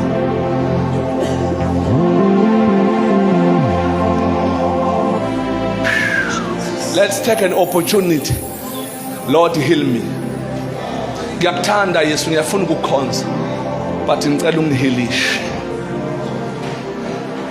Haleluya. Ngicela uthandaza nomuntu namhlanje uThixo, ngicela ukuphila. Namhla umoya ngolo vula itheater yasezulwini. Uvuleke itheater yasezulwini lapha yokuhelisha inhliziyo zabantu. Thixo ndilimela. Abanye balinyazwa ngaphandle emsebenzini, balinyazwa kwifamily. Abanye balimele khona apha in the house of the Lord. Njengohana, but Thixo ngicela ungilaphe, ngicela ukuphila. Andifuni meeting. I choose to forgive. I choose to forgive. I don't want a meeting. Lord, heal me. Please come and cry before your God. Ungayokhala phambi kwabanikazi bepain. Ungayokhala phambi kwabahluphi bakho. Ungenzi umuntu abe guilty. Come and cry before your God. Lord, heal me. Ngiyakuthanda kodwa ngilimele. Ngiyakuthanda Thixo, moya wami unamanxeba. Ngihlatshiwe enhlizweni. Ngahlatshwa ndisenza umsebenzi wakho. Ngahlatshwa ndithi ndiyakubula. Ngahlatshwa ndisendlini yakho ndikhonza. Thixo ndilimele, Thixo ndiphilise.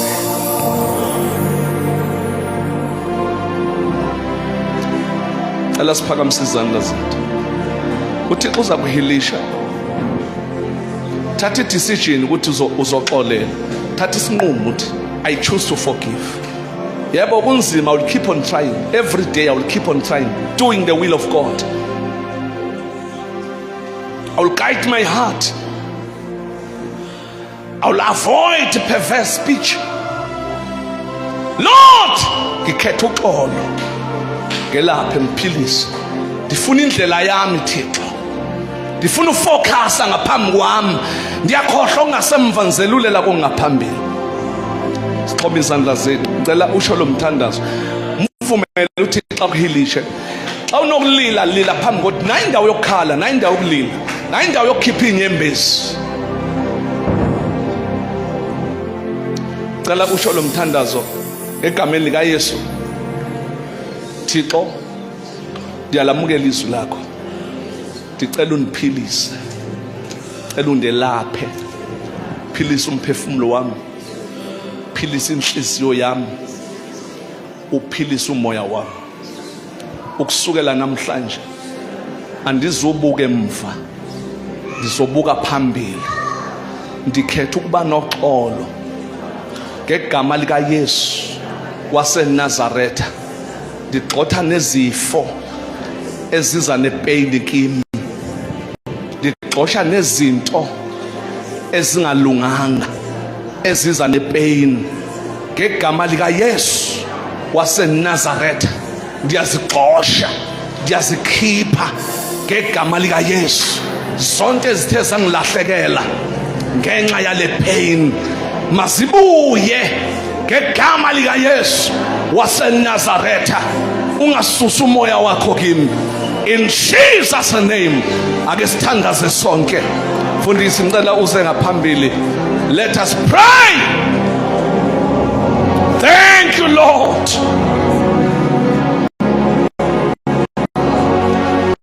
Thank you Jesus. Thank you for your healing.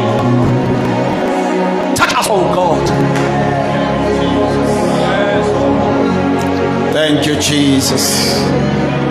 Egama lika Jesu. Egama lika Yesu.